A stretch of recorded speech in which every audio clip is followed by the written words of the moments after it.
Micheal Green, and I just want to say welcome to my show. Thank you. Thanks for having me. Now, for people who want to know what uncensored is my way of showing people that even with a learning disability, I can still overcome controversy and reach my goals in life. At the same time, I am able to turn myself into a perfect example for people out there dealing with any type of learning disabilities or disabilities in general, that you should never give up or have people label you, and you should prove to them you can still amount to something. So that being said, half hour, 45 minutes of your time, you can say whatever you want, it's uncensored, and starting off, what can you tell us about yourself? Well, obviously, I'm Mike Green. I'm originally from New York, but I moved out here to Colorado about 2 years ago to get a fresh start and to kind of, I guess, improve my life, I guess. You know, New York became way too expensive to live in, so moved out here so that I could actually live on my own and do what I need to do. So I remember going to high school with Keith. We graduated together and had quite a few classes together. So, yeah. Now, while on the subject, like I said, we did go to the same class, and same classes, same grades. Two questions. Yes. First one, are you going to the high school reunion? Number one. And number two is, I haven't talked to you in almost 10 years, so I would like to know what exactly you've been up to. Going to the reunion, I don't know. It's up in the air, to be honest. Just because it is expensive to go back home, and I am going back to school right now, so I don't have that much time to work and save up money. Right. The past 10 years have been up and down. I've done a few different jobs. I've gone to school, got my associate's degree in hospitality management. I was a banquet chef for a little bit, / prep chef for a little bit for a hotel. And for the past 3 years, I've been working as a night audit / front desk agent for a hotel. Yeah, that's pretty cool. So, yeah. Now, throwing questions back at me, I was actually thinking about going to the class of 2005 because people were saying I should go get speaking engagements, I should get practice talking in front of groups of people. I was talking to this girl who was orchestrating the whole 2005 high school reunion, and I said, okay, it's got to be in a high school. That's great. I would like to go back. Yeah, it's not got to be in a high school. Okay, where's it going to be? It's got to be in a beer hall. And I was like, typical. I mean, you know, you got to think about it this way. You know, now we're all adults now, you know? We're all almost 30. You go to the school, they don't let you have any alcohol or anything. Plus it's difficult to book anything at the school itself. It definitely is. I mean, it's different principals, different staff there. So it's not all the same people that we had there when we were going to school there. So it is definitely going to be difficult to book something there. But, yeah. No, absolutely. But, you know, it's 10 years. Wouldn't it be nice to get a little old school nostalgia about it? Wait for the 20 years. I mean, honestly, that's the first big one. 10 years, I mean, it's kind of big, but once the 20 years comes, then it would be something. But, I mean, it's a good thing, you know, get yourself out there, get some practice speaking in front of people. I mean, it's tough. You should think about maybe taking a course at RCC or Orange County Community College for public speaking. You know, try that as well. Yeah, I could. Well, after the show, I do have a couple ideas for you. And the second question, How would I sum up the past 10 years? How would I? What's that? Oh, no. Go ahead. For the past 10 years for me, I said up and down, like you said. I worked over at, fuck it, I just say it. I worked over at, uncensored, you can curse if you want to too. I worked at the North Face for a couple years, then I got tired of that. Then I worked at KB Toys until they closed. I worked at Skechers, and I was using a couple people for an inspiration.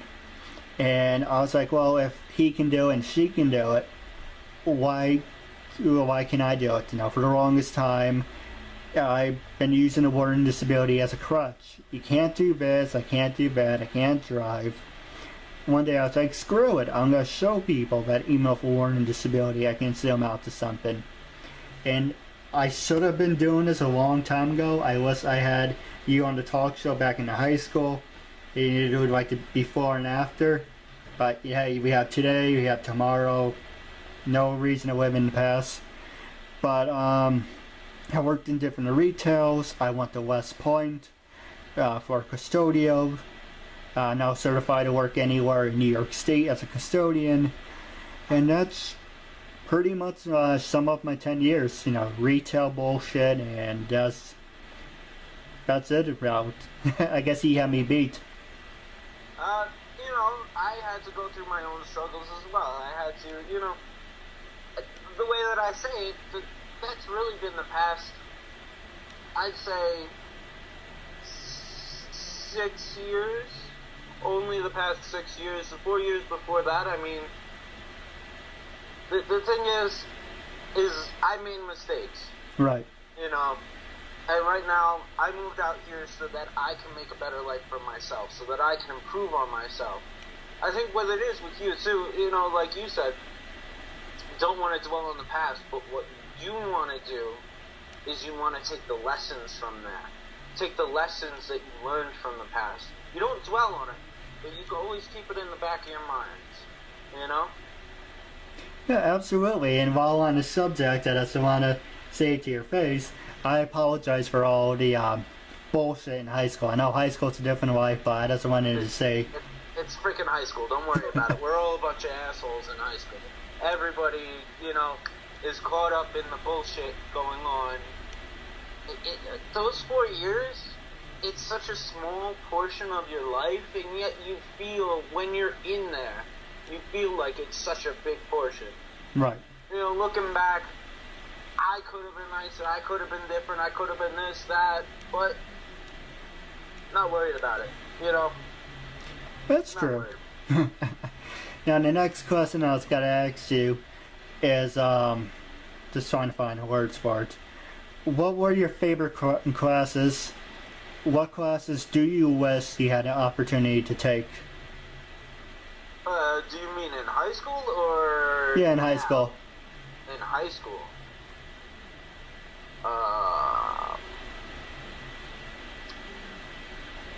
Shit. I would say the shop class, and I think it was the quantity. The quantity, I forgot the name of it, but the one where you did all the cooking. Those were my two favorite classes. But I wish I took some foreign languages.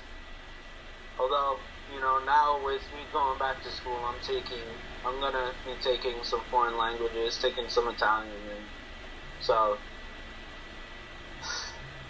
The one class I liked, but I failed. Go figure how I failed, because I'm doing it right now, so how can I fail at something I'm passing it out? For the longest time, I wanted to take basic video production with Chris Truitt, and he failed me. And it's kind of like, if I failed that class, how am I using the camera to make videos? Anyway. You know, it was different back then too, with the video technology within the past 34 years. I mean, my cell phone right now has the power of the video camera of 10 years ago.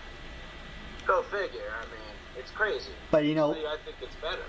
No, absolutely. But you know why he did fail me? It's because I this really helps me with my social skills. Yeah, it helps me because I have social anxiety and I panic attacks, but that's a long other story I don't want to bitch to you. But compare me to 10 years ago, or compare yourself now to then, is for my case, I wasn't really a type of person who would have walked up. I use you for a perfect example. I wouldn't have walked up to you and introduced myself or do a group project because I have a fear of being rejected. Doing the talk show, now I have a reason to walk up to someone and introduce myself, and it gives me the courage. That's why I did this a long time ago. Well, that's a good thing. I mean, like, you're working on your fear. And that's one of the things, too, that you have to kind of overcome your fears. You kind of have to push yourself a little bit further each time. Maybe not, the full 10 yards initially, maybe not go the full, not 10 yards, maybe not go the full, 100 yards initially. Just do it in little increments, and eventually you'll get there. I mean, that's what I think is key, is going a little bit at a time, improving yourself that little bit at a time.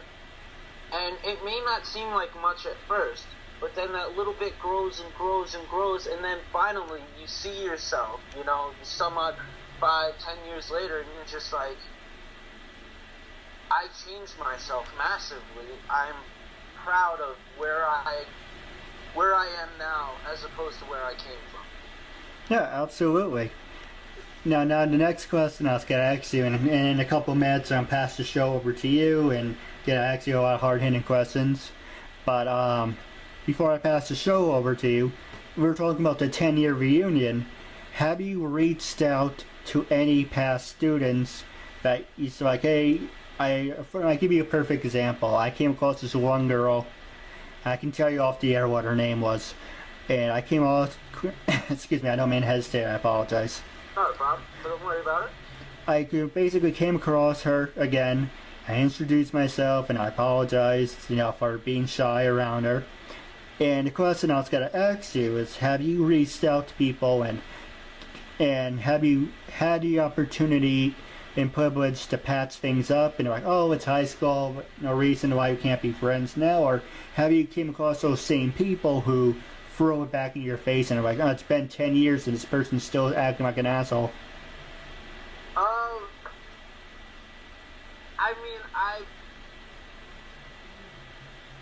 Gotta think about that one, because there are a couple people that I met in the bar when I was hanging out with friends, when I was living back in Monroe, who I'd talk to and be like, hey man, yeah, sorry about all the bullshit, and everybody'd be like, you know what, don't worry about it, it was back then, it's all good.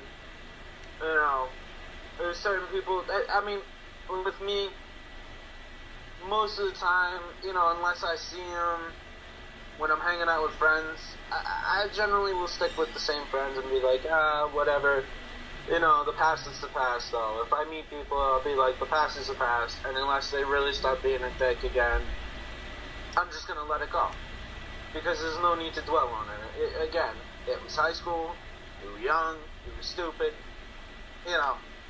caught up in all the BS, so to me, it doesn't bother me too much, And besides, it's not your karma I have to worry about. Yeah, exactly. You just gotta be you. That's true. Now, were you ever a part of the audio-visual department, or did you ever wanted to? I never was, and I kind of didn't really have the desire to back then. It wasn't something I was too into. Me, it was more always about cars or cooking. That's my thing. Alright, well, the last question, then I'm going to pass it over to you, is how would you sum up your 4 years under 2 minutes? 4 years under 2 minutes. Started off wild. Started off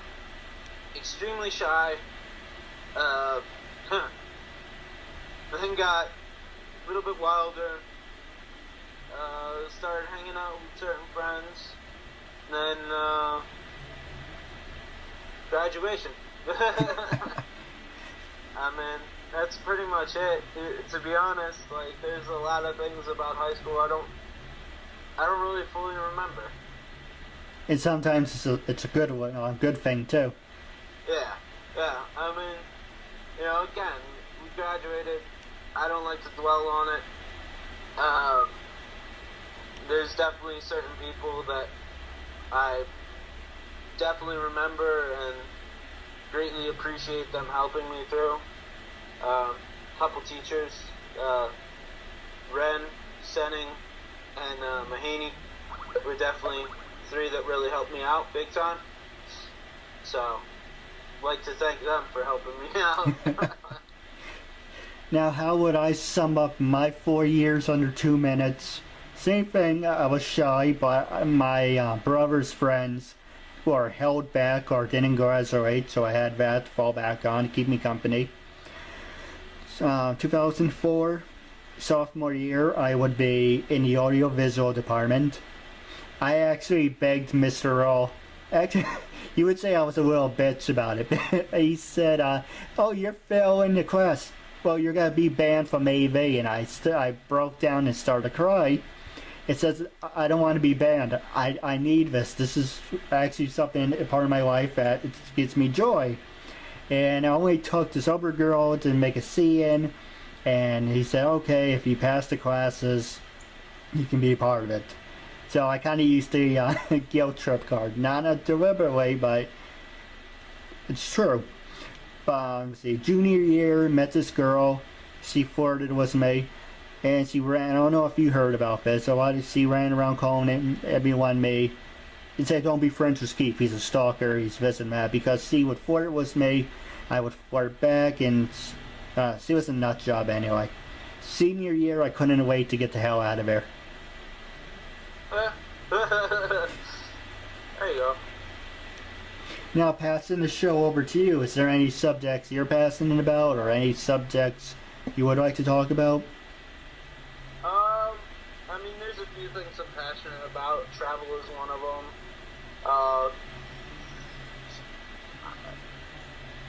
There's a lot of things I'm passionate about. Like, for me, shit, I forgot what I was going to say now. Now I'm on the spot and I don't...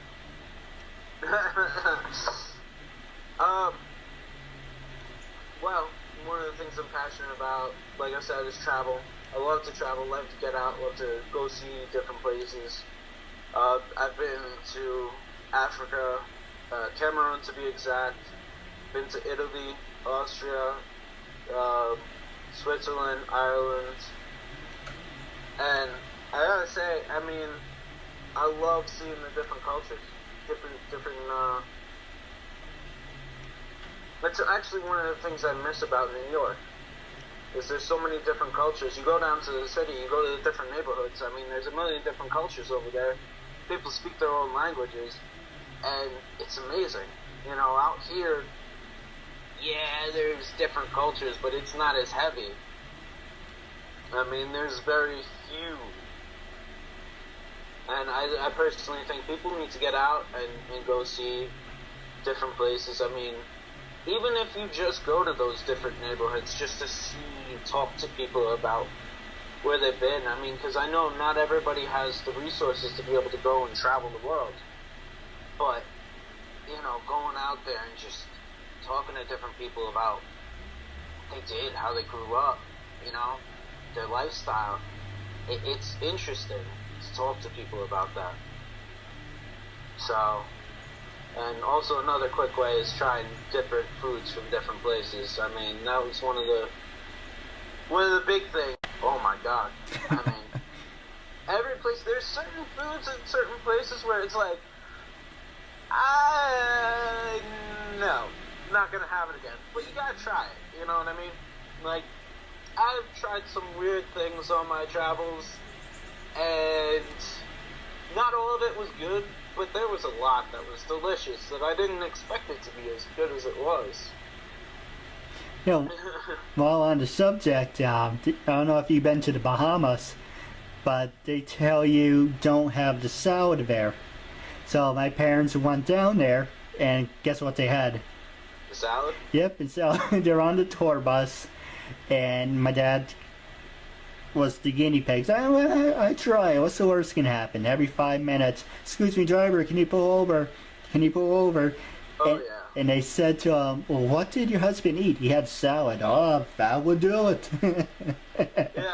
Yeah, I mean, in certain places, you don't want to eat certain things. Basically, what you generally want to stick to is what the locals eat. If you go to the places that the locals are going to, there's a reason why they're going there. I mean, this is something that I heard from one of the shows I used to watch, which was Anthony Bourdain, and he's a very nice guy. He was an awesome guy, by the way. Got to meet him once, and he was really the coolest guy ever. But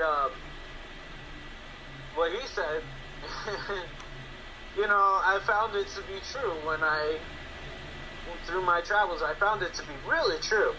You go to the places where everybody goes to, all the locals go to. Why?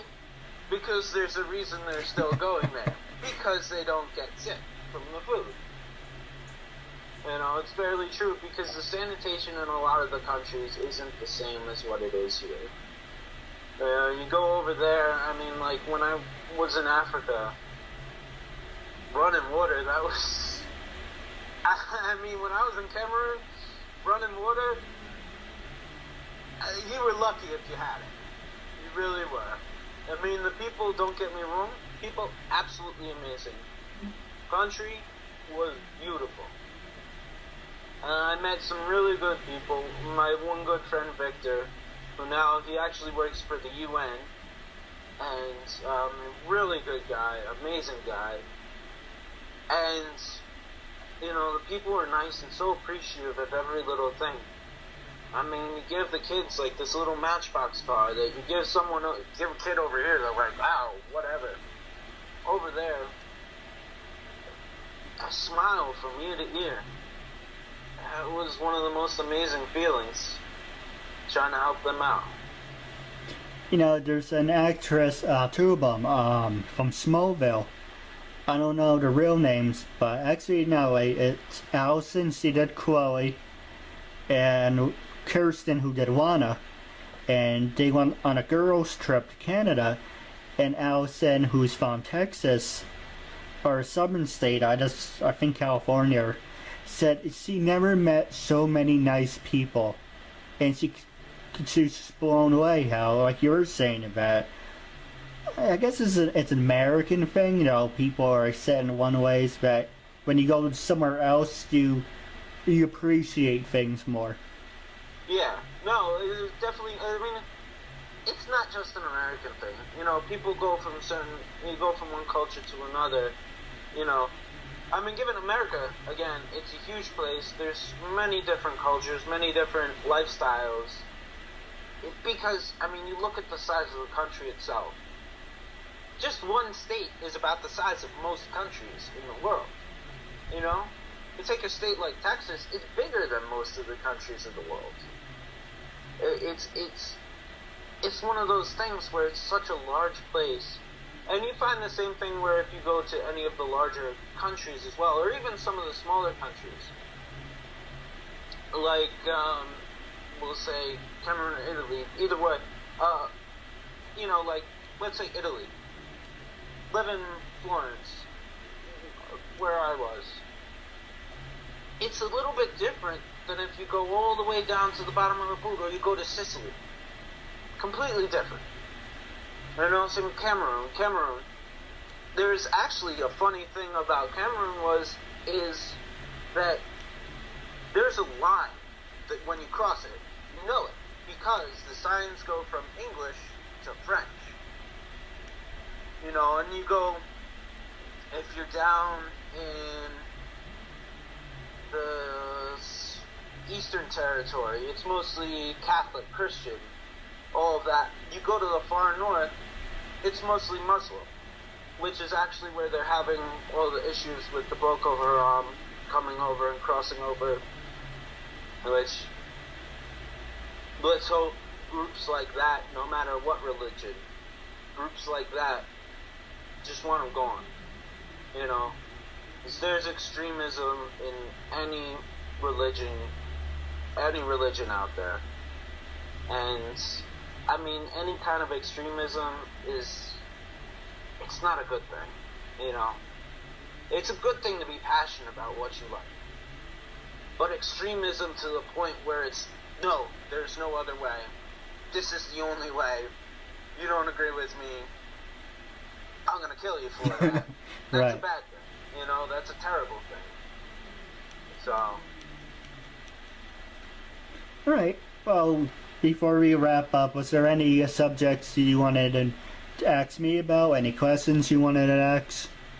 I do have a question for you. Now, you said you have, like, anxiety issues, and I'm assuming you take medicine for that, correct? Or, yes. I know this is going to sound weird. No, go for it. A little bit. Have you ever tried smoking for it? Smoking to help it out? Thought about it, but never did. Okay. Well, I mean, I would recommend trying it. I would. No. I'm dead serious. Because, I mean, this is the thing with one of my personal opinions.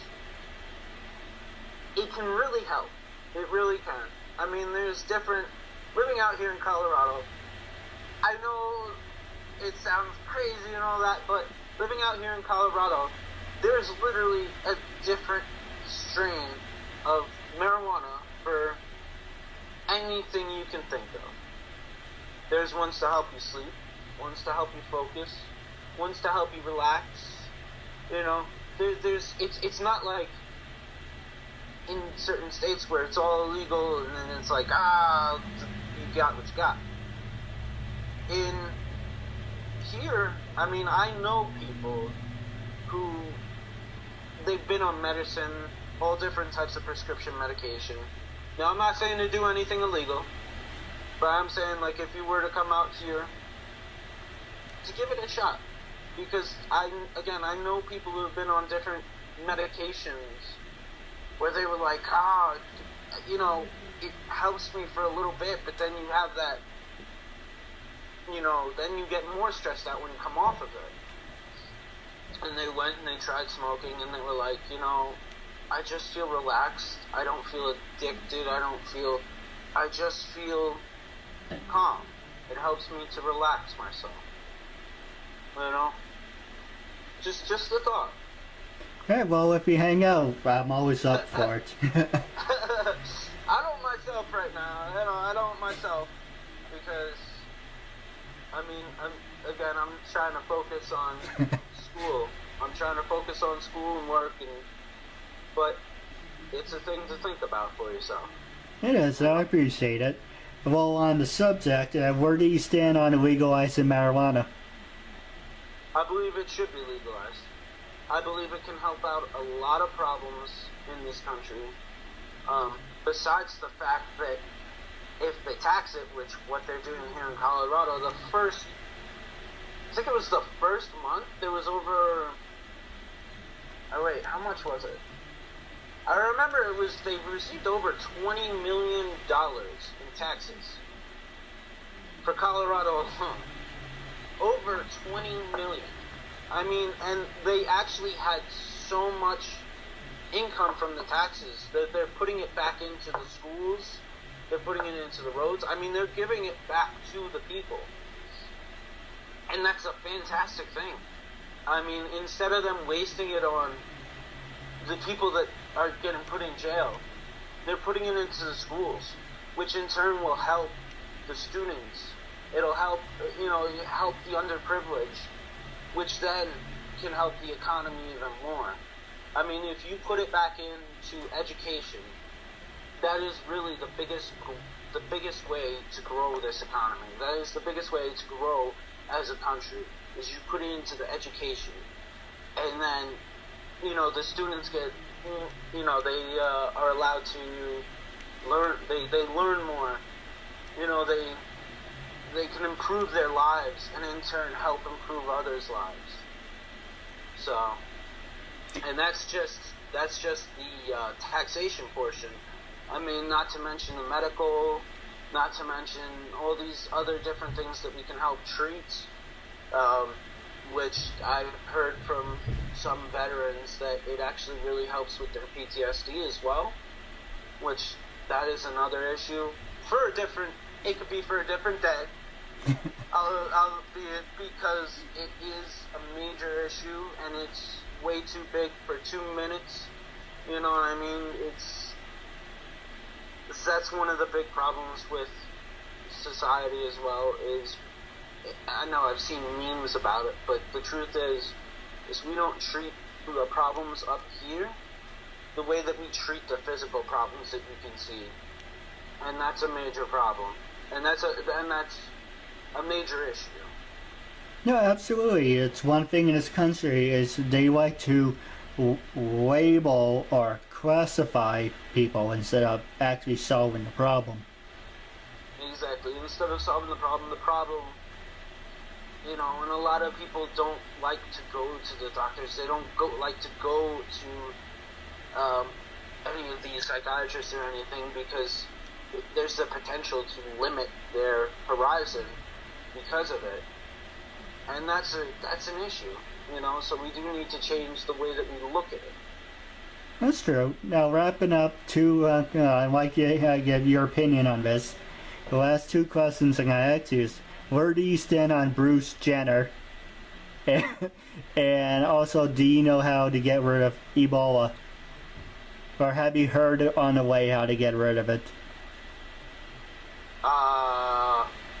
Okay, the Bruce Jenner thing, Caitlyn Jenner, whatever, I don't care. Let him do whatever makes him happy. As long as he's trying, and, you know, because he's public about it, or she's public about it, I'm not 100% sure how to say it, but, you know, if she were to help kids who are not confused, but, you know, troubled with that same issue, then I would be, you know, that is fantastic. You know, if she were to help people who have that problem where they want to be the other, you know, where they want to get that, but they feel lost. You know, as long as she's trying to help people that are doing that, good for them.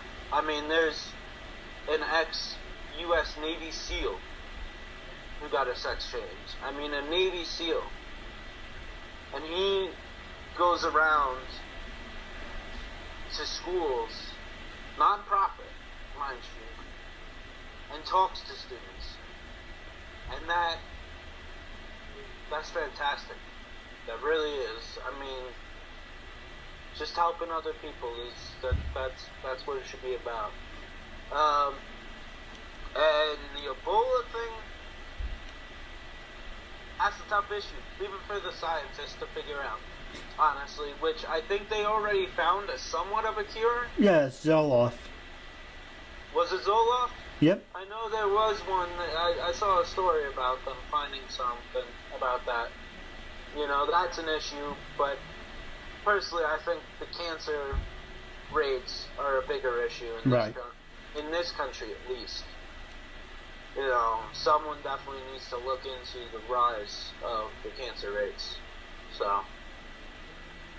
No, absolutely. And while on the subject of Bruce Jenner, or transsexuals, or gays, or whatever, the bottom line is, do whatever you want. Keep it to yourself. You know, sometimes you think about it, you know, I think about it. Not that, but how am I going to get through one day to another? That's more important than listening to whatever bullshit. That's over there. That's not important. Getting through one day to another and enjoying your life, that takes priority. You're trying to say not focusing on what other people are doing, correct? Yes. Okay. Just so that we clarify what it is. No, seriously. Because sometimes you want to clarify exactly what you mean so that nobody can misinterpret it and, twist the words around. Well, you didn't clarify. Well, what you're trying to say is what I say, live your life. I mean, yes, the stories out there that are entertaining, but I mean, honestly, you need to focus on being a better you than you were yesterday. You know what I mean? Don't try and be better than this person or that person. Just try and improve yourself. Now, if you help people along the way, that's more than fantastic. That's amazing. Helping people along the way does wonders. Because then in turn, it's like the path, oh my god. My brain is just shot that I worked last night. Where you pass it on. You do a favor. Do a favor for a person, somebody a day. And do one thing a day that makes you happy. When your mood improves, the people around you's mood improves. It's really it's an age-old, it's age-old philosophy that when you're happy, the people around you become happy. It's kind of like the I wouldn't say it's karma, but it's along the same theories as like the Buddhist theories, where it's all about the chi. It's all about the energy flowing around you. That's true. I always say to people, it's the thought that counts. And I always say, the other thing I always say, it's always make a difference in someone's life. No matter if it's big or small, it's the thought always counts. There you go. That's a good saying. Now, that is a good saying. Well, wrapping up, do you have any funny stories you like to share or any words of wisdom? I just said one of my words of wisdom. I don't really have any funny stories. But, I mean, always strive. Always try.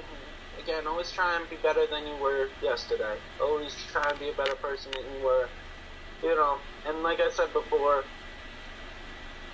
if you want to do something, try for it. You might not get it tomorrow. I mean, you might never get it. But if you honestly try for it, then you did good work, And when you want to make improvements, don't expect things to be overnight. Just little bits at a time. Improve yourself a little bit every day. Just a tiny bit every day. And eventually you'll see a big difference. Eventually you will see the difference when you look back in life.